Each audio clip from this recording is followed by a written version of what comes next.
Hello all, 28th of August 2017, you're here with Dan in Essex, UK. Great weather today.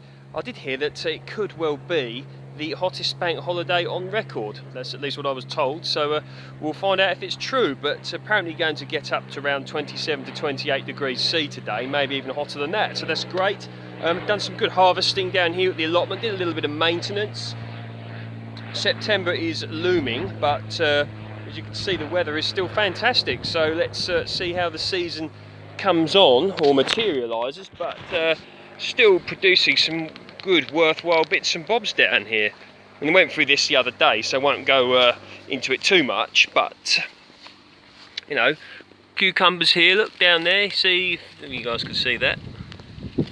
Got a nice cucumber there, and literally loads of little cucumbers everywhere I look down here, in amongst the plants down here. Another one there,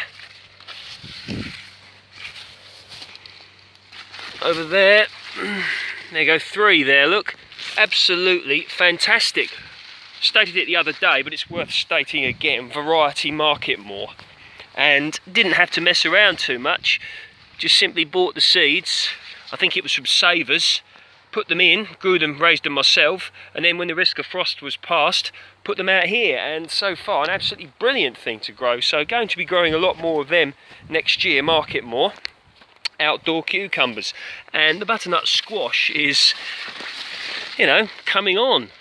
Down there, look, size of that, looking brilliant. So it's about a bit shorter than my hand at the moment, that'll probably get bigger.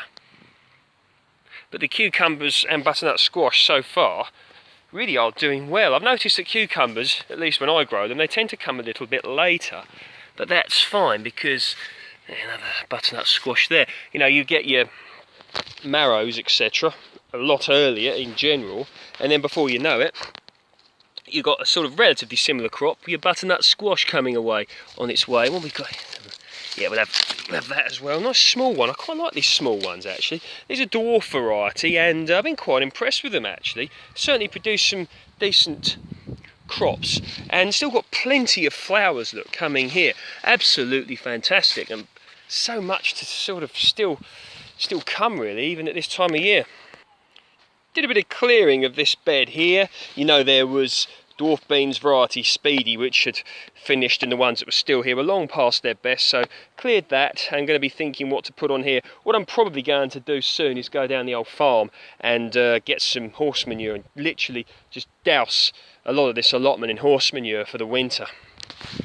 The taters here as well, and the fantastic crops of potatoes. I'll show you in a minute some spuds that I dug up, but they're looking pretty good. And the ones I dug up from this side, I forget the name of the variety, so sorry about that. I know I had King Edward, a Steamer, Maris Piper and Desiree in here, but really, you know, great for such a small space. Had a great crop of potatoes so far, and they, of course, they will store in the ground under here throughout the winter.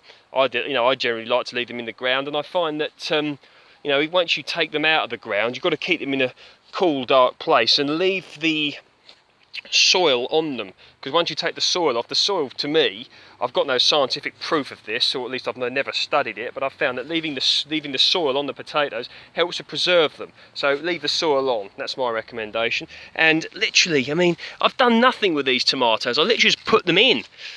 Grew the plant, I think I was given the plants, and they're still producing massive crops. I mean, look at them, look, they're everywhere. And I'm going to be picking some of those, take some of them home.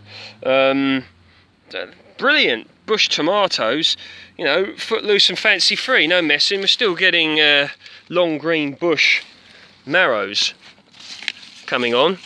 Good old variety they are, long green bush.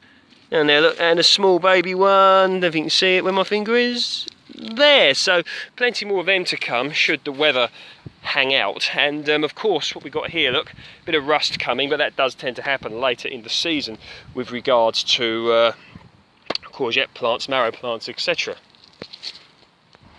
More or less finished here now. Had a lot of these to eat already. What we got here?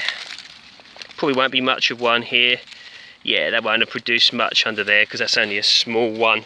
you know, sometimes they produce 3, and in general you can get 2 from each plant, but not 3, at least not to my experience. Leave that one a bit longer, but still a few bits and bobs to come here. Some of them I failed to pick in time and they rotted, but you know, when you're oh, hang on, that's all right. Might have a bit of rot there. Never mind, we'll take it back and we'll have a look at it. Got one here which is absolutely tip top. There we go. Look at that. Quality, quality, quality.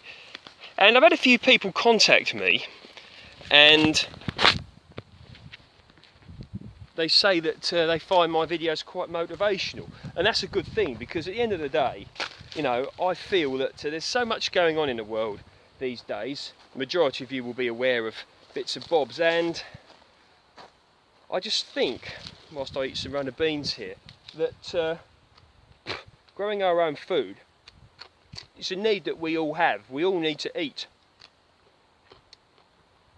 And it's so important, but yet in our society it's not given, at least by the general public, in my opinion, the importance of which it should be given. Because I don't know, but if you didn't have any food or water, you know, everything else you can more or less kiss all that goodbye, as she said in Alien. I think that was a phrase, you can kiss all that goodbye. That was a phrase from Aliens, one of my favourite films. It wasn't in reference to food and water in her case, but the phrase, when applied to this subject, is correct. And more education should be given on it, really. I don't know, it's my opinion.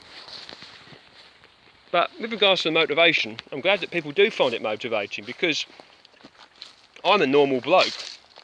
You know, I didn't inherit millions of pounds, and got an allotment down here,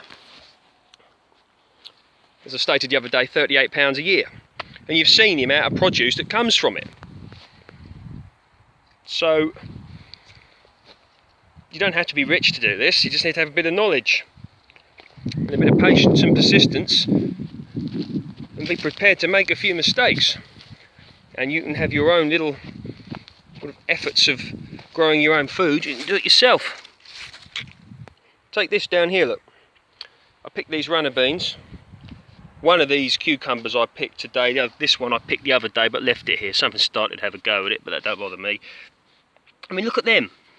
Them potatoes. Fantastic.